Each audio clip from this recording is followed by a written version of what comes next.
રાજપીપળાના કરજણ ઓવારા ખાતે વર્ષો જૂનું વિશાળ વડ વૃક્ષ ધરાશાયી। નર્મદા જિલ્લામાં છેલ્લા 2 દિવસોથી સતત પડી રહેલા મુશળધાર વરસાદને કારણે અનેક સ્થળોએ નુકસાનના બનાવો સામે આવી રહ્યા છે।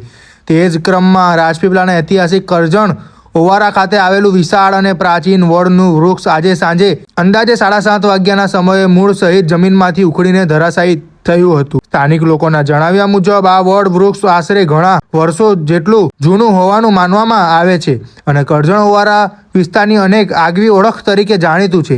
સતત વરસી રહેલા ભારે વરસાદને કારણે જમીન નરમ અને કાદવમય બની જતા વૃક્ષના મૂળનો જમીન પરનો પકડ નબળો પડ્યો હોવાનું પ્રાથમિક રીતે માનવામાં આવી રહ્યું છે, જેના પરિણામે આ વિશાળ વૃક્ષ મૂળ સહિત ધરાશાયી થયું। સદનસીબે આ ઘટનામાં કોઈ જાનહાનિ કે ઈજા સમાચાર પ્રાપ્ત થયા નથી। ઘટનાના સમાચાર મળતા નગરપાલિકા, ફાયર વિભાગ તેમજ વીજ વિભાગના કર્મચારીઓ ઘટના સ્થળે દોડી આવ્યા હતા।